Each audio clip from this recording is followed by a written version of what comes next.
Había una vez, en un pequeño pueblo rodeado de verdes colinas, vivía un joven pastor llamado Pedro.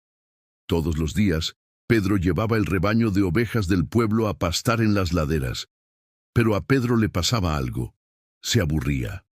Se pasaba horas y horas sentado bajo un árbol, viendo a las ovejas comer y dormir. La vida le parecía terriblemente monótona y predecible. Y como suele pasar con el aburrimiento, empezó a buscar formas de divertirse, aunque no fueran las más adecuadas. Un día, mientras observaba el tranquilo paisaje, tuvo una idea. Una idea que, en su mente, parecía brillante y llena de emoción. Se puso de pie, respiró hondo y gritó con todas sus fuerzas, fingiendo un pánico que no sentía. ¡El lobo! ¡Viene el lobo! ¡Auxilio! ¡El lobo se va a comer a las ovejas! Su grito resonó por todo el valle. Al instante, los aldeanos, que estaban trabajando en sus campos y en sus casas, soltaron sus herramientas y corrieron colina arriba, armados con palos y horquillas, listos para defender a su rebaño. Llegaron sin aliento, con el corazón en la garganta, esperando encontrar una escena de caos y peligro. Pero lo que encontraron fue a Pedro, doblado de la risa, señalándolos mientras se secaba las lágrimas de los ojos. No había ningún lobo. Las ovejas pastaban tranquilamente, ajenas a todo el alboroto. La cara de los aldeanos pasó de la preocupación a la confusión y de la confusión a la ira. «¿Dónde está el lobo?», preguntó uno de ellos, con el ceño fruncido. Pedro, todavía riendo, apenas pudo responder. «Era una broma. Les he engañado. Deberíais haber visto vuestras caras». Los aldeanos no encontraron la broma divertida. Murmuraron entre ellos, molestos por haber dejado su trabajo y haber corrido para nada. «Pedro, no se juega con esas cosas», le advirtió un anciano. «Mentir no trae nada bueno». Pero Pedro no le hizo caso. La adrenalina de su engaño le había gustado demasiado. Se sentía poderoso, el centro de atención. Unos días después, el aburrimiento volvió a apoderarse de él. La emoción de la primera broma ya se había desvanecido y anhelaba revivirla. Así que, sin pensarlo dos veces, repitió la jugada. Se levantó y gritó con la misma falsa desesperación. «¡El lobo! ¡Ayuda! ¡El lobo está aquí de nuevo!». Una vez más, algunos aldeanos, los más crédulos o quizás los más bondadosos, corrieron en su ayuda. Pero esta vez eran menos. Otros se quedaron en el pueblo, dudando. «Seguro que es otra de las bromas de Pedro», decían. Cuando los que subieron llegaron y encontraron a Pedro riéndose de nuevo, su paciencia se agotó por completo. «Esta es la última vez que nos engañas, Pedro. No volveremos a creerte», le gritaron furiosos antes de darle la espalda y volver a sus quehaceres. Pedro se quedó solo en la colina. Por un momento sintió una punzada de algo parecido al remordimiento, pero la desechó rápidamente. «Bah, ¿qué más da?», pensó. «Son unos aburridos». Siguió con su rutina, ajeno a la valiosa lección que estaba a punto de aprender de la manera más dura. Pasaron las semanas, y la vida volvió a su monótona normalidad. Pedro casi había olvidado sus bromas.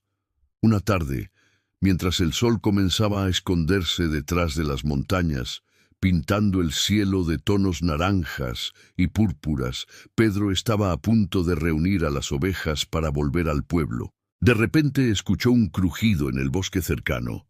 Las ovejas se pusieron nerviosas, balando y agrupándose.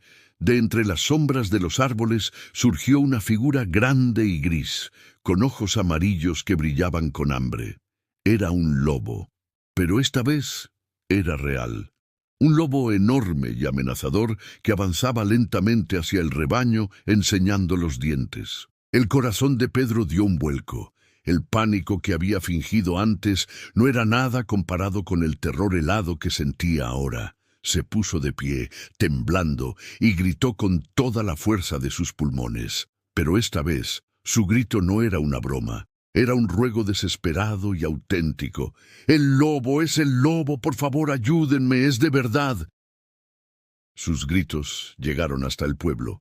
Los aldeanos lo escucharon, claro que sí, pero se miraron unos a otros y negaron con la cabeza. «Es Pedro otra vez», dijo uno. «Intenta engañarnos de nuevo, pero ya no caeremos en su trampa», comentó otro. Siguieron con sus cenas y sus conversaciones, ignorando por completo las súplicas que llegaban desde la colina. Nadie, absolutamente nadie, acudió en su ayuda. En la ladera, Pedro gritó y gritó hasta quedarse sin voz. Vio, impotente y horrorizado, cómo el lobo se lanzaba sobre su rebaño. La escena fue caótica y terrible. Cuando el lobo finalmente se sació y desapareció de nuevo en el bosque, dejó tras de sí un rastro de desolación. Varias ovejas yacían sin vida en la hierba. Al anochecer, Pedro bajó al pueblo llorando amargamente, conduciendo a las pocas ovejas que habían sobrevivido. Cuando llegó, los aldeanos lo vieron y comprendieron al instante lo que había pasado. Pedro, entre sollozos, les contó la terrible verdad. «El lobo vino de verdad. Grité pidiendo ayuda, pero nadie vino. ¿Por qué no me creyeron?». Un anciano se acercó a él, puso una mano en su hombro y le dijo con una voz triste pero firme: «Te oímos, Pedro, pero ¿cómo podíamos saber que esta vez decías la verdad? Nos mentiste 2 veces. Un mentiroso nunca es creído, ni siquiera cuando dice la verdad». Esa noche, Pedro aprendió la lección más importante de su vida. Comprendió que la confianza es como un frágil hilo de cristal. Una vez que se rompe, es casi imposible volver a unirlo. Sus mentiras, que empezaron como un juego para aliviar su aburrimiento, le habían costado muy caro. No solo había perdido parte del rebaño, sino algo mucho más valioso: la confianza y el respeto de su comunidad. La historia de Pedro y el lobo nos recuerda que nuestras palabras tienen poder y consecuencias. Una mentira puede parecer inofensiva, una pequeña broma, pero cada una de ellas debilita la base de nuestras relaciones. La honestidad es el cimiento sobre el que se construye la confianza, y sin confianza estamos solos, incluso cuando más necesitamos a los demás. La verdad, aunque a veces sea difícil o aburrida, es siempre el camino más seguro y valioso. Espero que esta historia te haya gustado y te haya hecho reflexionar. A veces, las fábulas más antiguas contienen las verdades más actuales. Si te ha parecido interesante, no olvides darle a me gusta, compartirlo con tus amigos y, por supuesto, suscribirte al canal para no perderte más historias como esta. Muchas gracias por acompañarme y hasta la próxima.